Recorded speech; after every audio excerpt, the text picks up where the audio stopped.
Hello guys, कैसे हो? उम्मीद करता हूँ सभी अच्छे होंगे। तो पढ़ने के लिए तैयार हो जाइए। और मैं होमोपोन्स की लाया हूँ वीडियो नंबर 11। तो ये देखिए, होमोपोन्स कहते हैं किसे?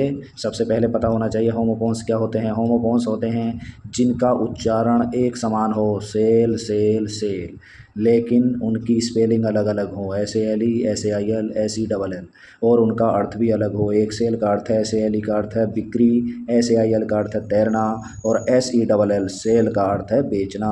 अब इनका वाक्य में प्रयोग इस तरह से करेंगे कि हमारे बहुत सारे वाक्य बनने चाहिए, जिससे हम इंग्लिश स्पीकिंग सीखेंगे। यहीं से हम इंग्लिश स्पीकिंग भी सीखेंगे। तो सबसे पहला शब्द है हमारा सेल मीन्स बिक्री। तो इसका वाक्य में यूज़ देखेंगे, प्रयोग देखेंगे। The sale of the work is quite satisfactory. The sale means बिक्री of the book is quite, बिल्कुल कैसी है? संतोषजनक है। सेटिस्फैक्शन होता ना, सेटिस्फाई, यानी कि I am satisfy with you, मैं तुमसे संतुष्ट हूँ। तो सेटिस शब्द जो है, सेटिस्फैक्ट्री, संतोषजनक, यानी कि the sale of the book is quite satisfactory, यानी किताब की जो सेल है, जो बिक्री है, वो कैसी है? संतोषजनक है। तो सेल ऑफ द बुक तो हो गया। हम सेल ऑफ द टॉय भी लिख सकते हैं, यानी कि यहाँ पे बुक के स्थान पर हम कुछ बदल दें तो हमारा वाक्य दूसरा बनेगा, यानी कि the sale of the toy, खिलौनों की बिक्री या खिलौने की बिक्री, इज़ क्वाइट सेटिस्फैक्ट्री, बहुत संतुष्ट है, हमें संतुष्ट करने वाली है, संतोषजनक है। फिर अगर गोल्ड, बुक के स्थान पर एक शब्द बदलता रहिए। The sale of the gold is quite satisfactory. The sale of the cloth, कपड़े की, is quite satisfactory. The sale of the, और क्या रख सकते हैं, कुछ भी, साइकिल, इज़ क्वाइट सेटिस्फैक्ट्री। कहने का अर्थ ये है the sale of the car, the sale of the van, यानी कि कहने का अर्थ है इतने सारे वाक्य आपको बनाने, ठीक, और बोलने हैं, स्पीकिंग। फिर आया अब SAIL, सेल मीन्स तैरना। तो इसके बना दीजिए, ही सेल्ड अगेंस्ट द वेव्स, वह तैरा, यानी कि पास्ट इंडेफिनिट का अफर्मेटिव, सेल की सेकंड फॉर्म, सेल्ड। ही सेल्ड अगेंस्ट, विरोध में या विपरीत, द वेव्स मीन्स लहरें, लहरों के विपरीत तैरा, वह लहरों के विपरीत तैरा, ठीक है, या तैरता था। तो ही के स्थान पर इसमें सब्जेक्ट बदल लीजिए और बहुत सारे वाक्य आप बना लेंगे। जैसे she sailed against the waves, और Ramu sailed against the waves, Mohit sailed against the waves, my brother sailed against the waves, my sister sailed against the waves, my father sailed against the waves, my neighbour sailed against the waves, और his brother sailed against the waves, his mother sailed against the waves. अब इसमें ही के स्थान पर, यानी कि अब सी, यानी कि आई अगर हम करेंगे, I sailed against the waves, और आई यानी कि we sailed against the waves, you sailed against the waves, they sailed against the waves. इस तरह से आप सेंटेंस मेकिंग प्रोसेस ज़रूर रखिए, क्योंकि स्पीकिंग हमें सीखनी, सबसे पहला हमारा मकसद यही है। SELL, सेल मीन्स बेचना। अब सेल मीन्स बेचना है, तो ये वर्ब है, तो इसे I do not want to sell this book. I do not, ये कौन सा टेंस है ये पता रखिए। डू नॉट, डू और डज किस में आते हैं? Present indefinite. I do not want, मैं नहीं चाहता, टू सेल बेचना, दिस बुक, ये टू सेल क्या हो, इन्फिनेटिव हो, टू प्लस वर्ब की फर्स्ट इन्फिनेटिव होता है। तो I do not want to sell this book, मैं नहीं चाहता इस किताब को बेचना। अब आई के स्थान पर बदल दिए कर्ता, यानी कि आई के स्थान पर कर्ता रखते रहिए और बन जाएगा आपके बहुत सारे सेंटेंस। यानी कि we do not want to sell this book, you do not want to sell this books, those boys do not want to sell this books, those girls do not want to sell this books. अगर हम subject एक वचन रखेंगे singular, तो he does not, ये do की जगह does हो जाएगा। He does not want to sell this books, she does not want to sell this books, my neighbour does not want to sell this books, और my father does not want to sell this books, my friend does not want to sell this books. तो इस तरह से आप बहुत सारे sentence बना दीजिए। होमोफोन्स तो है बहाना, लेकिन मुझे इंग्लिश स्पीकिंग आपको है ज़रूर सिखाना, ठीक है।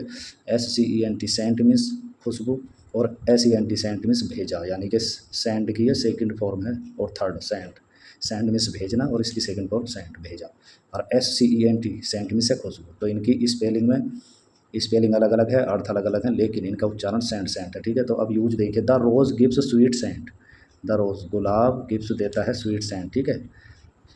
अब ये देखिए, SENT सेंट से I sent Mahesh, I sent Mahesh, मैंने महेश को भेजा, टू दवास, टू डेवास भेजा यस्टरडे, यानी कल भेजा था। तो आई के स्थान पर सब्जेक्ट बदलिए और सेंटेंस बनाइए, यानी कि you sent Mahesh to Dewas yesterday, they sent Mahesh to Dewas yesterday, ठीक है। और my brother sent Mahesh to Dewas yesterday, his brother sent Mahesh to Dewas yesterday, समझे। A farmer sent Mahesh to Dewas yesterday, a carpenter sent Mahesh to Dewas yesterday, ठीक है। My friend sent Mahesh to Dewas yesterday. इस तरह से आप सेंटेंस मेकिंग प्रोसेस जारी रखिए। अब ये देखिए स्टोरी मीन्स कहानी और स्टोरी मीन्स मंजिल, STORY इसमें स्पेलिंग अलग अलग है देखो और उच्चारण एक है। अब कहानी, कहानी का यूज़ कीजिए। I like this story very much, I like this story very much, you like this story very much, they like this story very much, we like this story very much, those boys like this story very much, those children like this story very much, those women, MEN होगा क्योंकि बहुवचन है, WOMEN, those women like this story very much. और अब इसके अगर हम एक वचन करता लेंगे, ही लाइक्स, क्योंकि ये क्या है, प्रेजेंट इंडेफिनिट है, लाइक में ऐसा लगे, he likes this story very much, she likes this story very much, Mohan likes this story very much, the child likes this story very much, the baby likes this story very much, my grandmother likes this story very much, my grandfather likes this story very much. इस तरह से कितने बना लेंगे आप, ठीक है। बाकी से मैंने आपको एक थोड़ा सा आइडिया दिया है और आप अपनी तरफ से कितने बना सकते हैं, ठीक। यानी इसे अगर आप पास्ट में बनाना चाहें तो पास्ट इंडेफिनिट में, जैसे I liked this story very much और you liked this story very much. अगर इसमें डू नॉट या डिड नॉट से बनाना चाहें, यानी कि कितने भी 1,00,000 वाक्य बना सकते हैं एक वाक्य का अगर चाहो तो, ठीक है। तो स्टोरी मीन्स मंजिल। The upper storey of my house, जो ऊपर वाली मंजिल है, ऑफ माई हाउस मेरे मकान की, जेरी बड़ी हवादार है, तो इसमें माई के स्थान पर आप बदलते रहिए, ठीक है। यानी कि the upper storey of my house is airy, और the upper storey of his house is airy, her house is airy, their house is airy, और your house is airy, our house is एरी।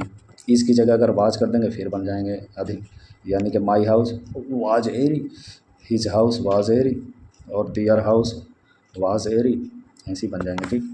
अब SERG, surge नामक कपड़ा है एक, my coat is made of serge, यानी कि मेरा coat बना हुआ है, मेड मीन्स बना हुआ है, मेड के साथ ऑफ आया है, मेड ऑफ सर्ज, यानी कि सर्ज नामक कपड़े का बना हुआ है। तो माई कोट, बस माई के जगह बदलते रहिए फिर वही, ठीक है। ये पजेसिव एडजेक्टिव।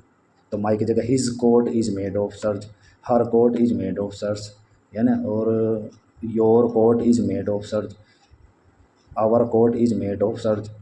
तो इस तरह से बनाएंगे। फिर अगर इज के जगह वाज लगाएंगे तो फिर सेंटेंस बन जाएंगे, यानी कि my coat was made of serge, his coat was made of serge, और their coat was made of serge, या नहीं, your coat was made of serge. इस तरह से आप सेंटेंस मेकिंग, इसलिए मुझे वीडियो में देर लग रही है क्योंकि मैं सेंटेंस बनाने की आपको बताने की कोशिश कर रहा हूँ। SURG, सर्ज मीन्स ऊपर उठाना, तो ये सर्ज मीन्स, ये सर्ज नामक कपड़ा था, SURG, सर्ज मीन्स ऊपर उठाना। तो the sea water is surging up, the sea water is surging up.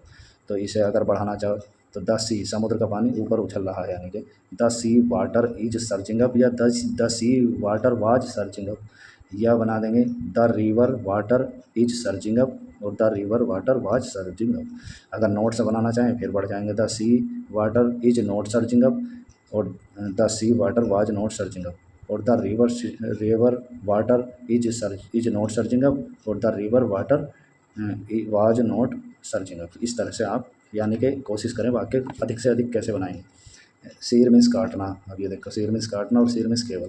तो in winter do not shear the wool of the sheep, यानी कि भेड़ की जो है ऊन यानी कि नहीं काटनी चाहिए, भेड़ के बाल नहीं काटने चाहिए, कब, सर्दियों में, ठीक है।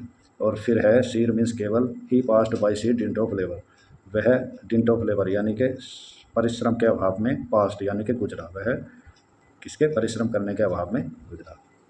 तो इस तरह से मैंने काफ़ी सेंटेंस मेकिंग प्रोसेस आपको समझा दी है किस तरह से आप बना सकते हैं, यानी कि इतने मैंने बता दिए और वो कई गुना बन सकते हैं, ठीक है। उनकी स्पीकिंग करिए और होमोफोन्स के वर्ड मीनिंग भी ये अपने आप याद हो जाएंगे। कब याद हो जाएंगे इंग्लिश स्पीकिंग का आपको पता भी नहीं चलेगा, और आप कब ज्ञान के धनी हो जाएंगे आपको, यानी कि आप बिल्कुल एकदम बहुत अच्छा महसूस करेंगे। तो थैंक्स फॉर वाचिंग वीडियो, ठीक है। और देखते रहिए, स्वस्थ रहिए, मस्त रहिए, और हमारा भी ध्यान रखिए, लाइक एंड शेयर करते रहिए, ठीक है, क्योंकि काफ़ी मेहनत लगती है